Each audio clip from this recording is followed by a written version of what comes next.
Hi friends, ഇന്നത്തെ recipe എന്ന് പറഞ്ഞാൽ വളരെ പെട്ടെന്ന് തട്ടിക്കൂട്ടാൻ പറ്റിയ ഒരു ഫ്രൈഡ് റൈസിൻ്റെ റെസിപ്പിയാണ് കേട്ടോ. അധികം ഇൻഗ്രീഡിയൻസ് ഒന്നുമില്ല, പെട്ടെന്ന് നമുക്ക് തട്ടിക്കൂട്ടാം. അപ്പോൾ ഒരു പാൻ അടുപ്പത്ത് വെക്കുക. നമ്മുടെ റിഫൈൻഡ് ഓയിൽ, സോയാബീൻ ഓയിലാണ് ഒഴിച്ചു കൊടുത്തിട്ടുണ്ട്. അത് നന്നായിട്ടൊന്ന് ചൂടായി വരട്ടെ. അപ്പോൾ ഞാൻ ഈ സമയം കൊണ്ട് ചിക്കൻ കുറച്ച് വേവിച്ചെടുത്ത് വെച്ചിട്ടുണ്ട് കേട്ടോ. ഏകദേശം ഒരു 1/2 കിലോയുടെ അടുത്ത്. മഞ്ഞളില്ല, ഉപ്പും കുരുമുളകും ഇട്ട് വേവിച്ചെടുത്തിട്ടുണ്ട്. അപ്പോൾ എണ്ണ ചൂടായപ്പോഴത്തേക്ക് നമ്മൾ അതിലേക്ക് ഒരു 5-8 പത്തല്ലി വെളുത്തുള്ളിയും 2 ക്യാപ്സിക്കും ഒരു സവാള അരിഞ്ഞിട്ട് കൊടുത്തിട്ടുണ്ട് കേട്ടോ. സ്പ്രിംഗ് ഒനിയൻ ഒന്നും എൻ്റെ കയ്യിൽ ഉണ്ടായിരുന്നില്ല, ഉള്ളത് വെച്ച് തട്ടിക്കൂട്ടുമെന്ന് ഞാൻ ഓൾറെഡി പറഞ്ഞു കഴിഞ്ഞിട്ടുണ്ട്. അപ്പോൾ അതൊന്ന് സോട്ട് ചെയ്യുന്നുണ്ട്. ജസ്റ്റ് ഒന്ന് അതിൻ്റെ പച്ചമണം ഒന്ന് മാറി വരുമ്പോഴത്തേക്ക് നമ്മൾ 1 ടേബിൾ സ്പൂണോളം ഉപ്പിട്ട് കൊടുക്കുന്നുണ്ട് കേട്ടോ. നമ്മൾ ചിക്കൻ ഓൾറെഡി ഉപ്പിട്ട് വേവിച്ചതാണ്. അപ്പോൾ ഉപ്പ് ഇടുമ്പോൾ ശ്രദ്ധിച്ചിട്ടുകൊള്ളുക.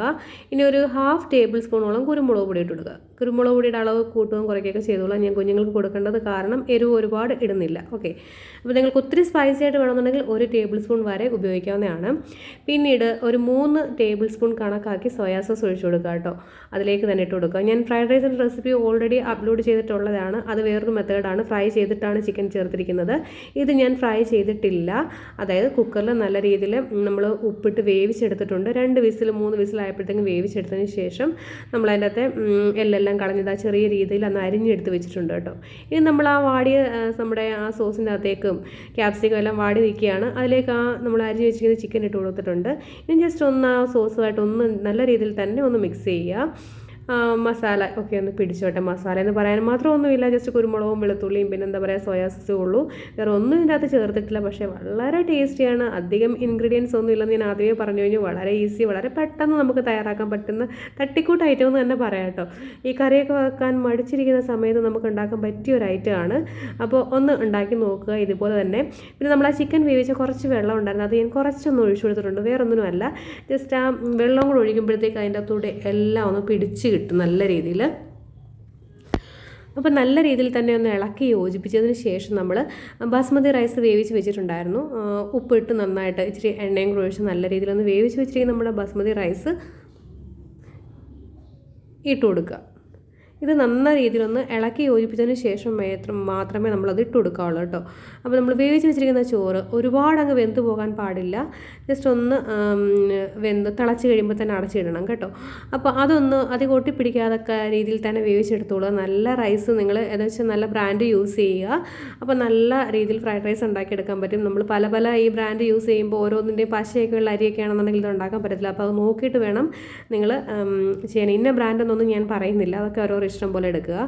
ഓക്കെ, അപ്പോൾ അതും കൂടി ഇട്ട് നല്ല രീതിയിൽ നമ്മൾ ഫ്രൈഡ് റൈസ് അല്ലേ ജസ്റ്റ് ഒന്ന് ഫ്രൈ ആക്കി എടുക്കുക കേട്ടോ. സത്യം പറഞ്ഞാൽ ഇങ്ങനെ ഞാൻ ഉണ്ടാക്കി നോക്കി, എനിക്ക് വളരെ ഇഷ്ടപ്പെട്ടൊരു റെസിപ്പി ആയതുകൊണ്ടാണ് ഞാൻ അപ്ലോഡ് ചെയ്യുന്നത്. പിന്നെ മടി പിടിച്ചിരിക്കുന്നവർക്കും കറിയൊന്നും വെക്കാൻ നമുക്ക് മനസ്സ് തോന്നാത്ത സമയത്ത് തട്ടിക്കൂട്ടാൻ പറ്റിയൊരു ഐറ്റമാണ് കേട്ടോ. കറിയൊന്നും വെക്കാൻ മടി പിടിക്കുന്ന സമയം, പിന്നെ എന്നാൽ നമുക്ക് വിശപ്പ് കൊണ്ട് വല്ലതും കഴിക്കുകയും വേണം, വളരെ ടേസ്റ്റി ആയിട്ട് കഴിക്കുകയും വേണമെന്ന് തോന്നുന്ന സമയത്ത് ഉണ്ടാക്കാൻ പറ്റിയൊരു ഐറ്റമാണ്. അധികം ഞാൻ പറഞ്ഞില്ല, ഇൻഗ്രീഡിയൻസ് ഇല്ല, മെനക്കെട്ട പണികളൊന്നും ഇതിനകത്തില്ല കേട്ടോ.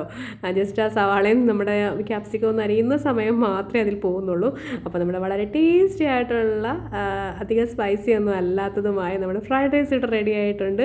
ഇതിനോടുള്ള ടൊമാറ്റോ കെച്ചപ്പോ എന്തെങ്കിലും കൂട്ടി നമുക്ക് കഴിക്കാം കേട്ടോ. ടൊമാറ്റോ കെച്ചപ്പോ ഒന്നും ഇല്ലെങ്കിൽ തന്നെയും വെറുതെ അങ്ങോട്ട് കോരി കഴിക്കുന്നതിന് കുഴപ്പമൊന്നും ഇല്ല കേട്ടോ. കുഞ്ഞുങ്ങൾക്കൊക്കെ ഇഷ്ടപ്പെടുന്ന റെസിപ്പിയാണ്.